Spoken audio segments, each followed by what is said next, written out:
Okay, so I am trying for the first time this year to keep a whole lot of plants in the basement. So I just thought I would share what this looks like. I have these palm trees and I have a whole bunch of ferns. And look, I even have still a leaf on this elephant ear, and it seems pretty content in here. So I have more. My husband got me this awesome contraption that's a grow light. So it's not on right now because I have it set on a timer, which is pretty cool. So it comes on later in the afternoon, and I have it now set to stay on for 12 hours. So it's keeping everything pretty happy. I mean, relatively happy considering. Look, I still have this proven winter fire and away hot and heavy pepper plant. And look, it's growing peppers right in my stinking basement. So pretty cool. I have a lot of things that are just hanging out, you know, just so they won't be completely dead and I don't have to buy a new one next year. Like these flowers, this is a vinca, and sometimes they have blooms on them. I think they're gonna make it, you know, like they're white ones. See, they do have a few white blooms. They don't look that great, but hey, it's almost January, so who cares? I have my gutter here on the bottom of my rail. Oh, that's my gutter. I had a lot of stuff in here and I took it out and put it in other pots and stuff. But, you know, I just thought I'd stick it inside. I have so many ferns. This is a big plant that was living on my back deck. I brought this stuff in. Like, these are things that can be outside. I mean, not these, but this stuff can. It'll live outside. And see, I have a fern in there. But I actually brought it in because we're having our house painted. And I just wanted stuff out of the way. Look at all these ferns. I have so many. I love it. Anyway, another fern. Here's a little begonia that's pretty content right there. So you can see my horrible mess I have in here, but who cares? It's a basement. So what's really cool about it is it has a drain.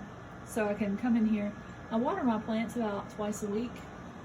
I did it once a week last year and that really wasn't enough. So I'm doing it twice a week and it really is helping. Like, look how happy this dude is. These guys were left outside a little later, and a couple of these, I can't remember which one now. I think this one and this one. Yeah, it's these two. Were actually thrown out by the curb by my neighbor. And so I gave them a drastic haircut and brought them inside, and I've been watering them. So I think they're gonna live. So that's pretty cool. But I took some other ferns, like this is one of them, and this is one of them. And I divided them, the ones from last year, because you know they get super big around here in North Carolina. And I just divided them, and like this is one that has been divided also. And you can see, like, I just kind of cut them right in half and then stick them in a different pot to survive the winter. And everything's happy. So anyway, I'm gonna show, look at my little puppy dog best friend. Hi, Blueberries. Isn't he adorable? I love him. So I'm gonna show how I water this stuff. I bought this specifically, oops, if I can carry it with one hand, for my winter watering stuff. So I keep the hose inside, and then I bought one of these quick release things, so I don't have to screw and unscrew it. I can just pop it in there. I've already taken off the winter cover. It's actually super warm today, but now you can see, you just put it on there. I'm trying to video and do this, and it's failing. Push it up, pop it on. Look, didn't have to screw it. So pretty cool. So I just turn that sucker on, runs through, and then I get to watering. So pretty cool. I don't have to lug around a bunch of heavy stuff. Or so in here I do have like some monkey grass in me. And there's actually some super old, not super old, but super dead begonias. But I'm just kind of leaving them because they actually might end up coming back or something. Who knows? I mean, that's kind of the way things work. So usually I'll try to saturate it pretty well and do everything. I mean, every plant. And then I come back and saturate it again. And that's kind of how I do my winter watering for plants I'm just keeping inside. Look, I have another helper.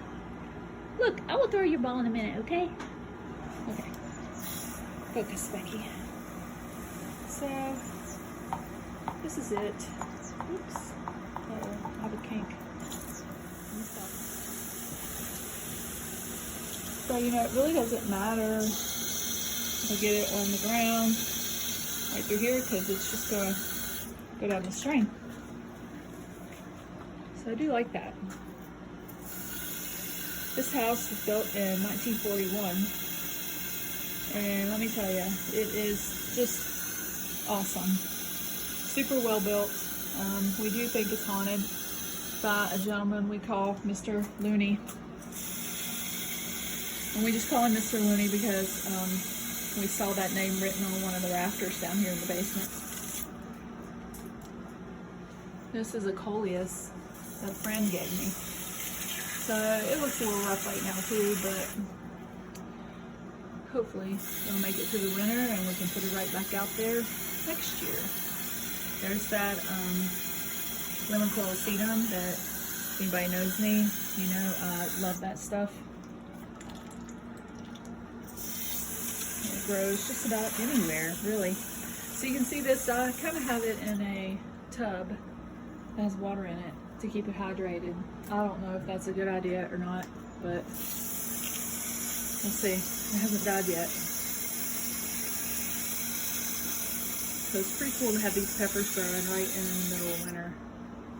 That's pretty sweet.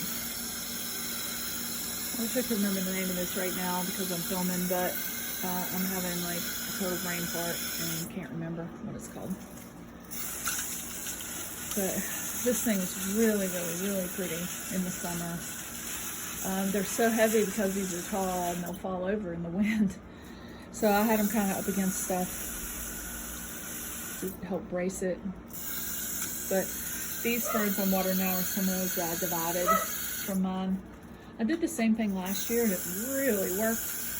And I went from having 2 to like 6 because I didn't even just split them in half. I did them in like thirds, I think. I mean, I guess I will probably always do that as long as I have the ability now, because we do have quite a bit of shade in our lot, and so it's nice to have ferns on the porch and ferns out back underneath our tree and on our back deck, and I really do like them.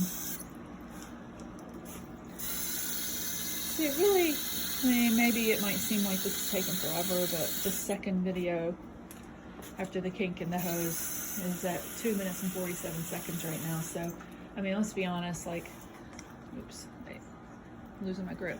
15 minutes, you know, and everything is tended to.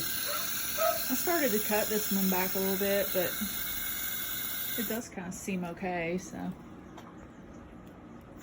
then I got a lot of my little begonia.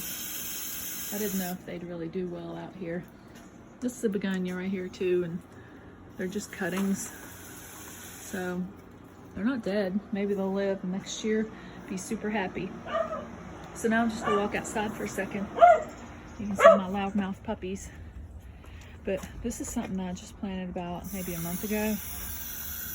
And this is a new pot. So pretty cool. So anyway, back to my new plant. I think it's really pretty. And also I should show, this is the baker's rack that I got for free off of Facebook Marketplace. Just went and picked it up. I just need to put something there to be, you know, the part you can sit stuff on. But yeah, free, I like it. Anyway, I was working my way over so I could show this cute little thing. Little birdhouse I got at Hobby Lobby, and nobody has moved in. So that makes me kind of sad, but anyway, it's really cute, and I hope something lives in it. That would be pretty awesome. Anyway, just a little info on how I water my plants in the wintertime that I keep inside the basement. Back to this guy. I hope you enjoyed it. Thanks.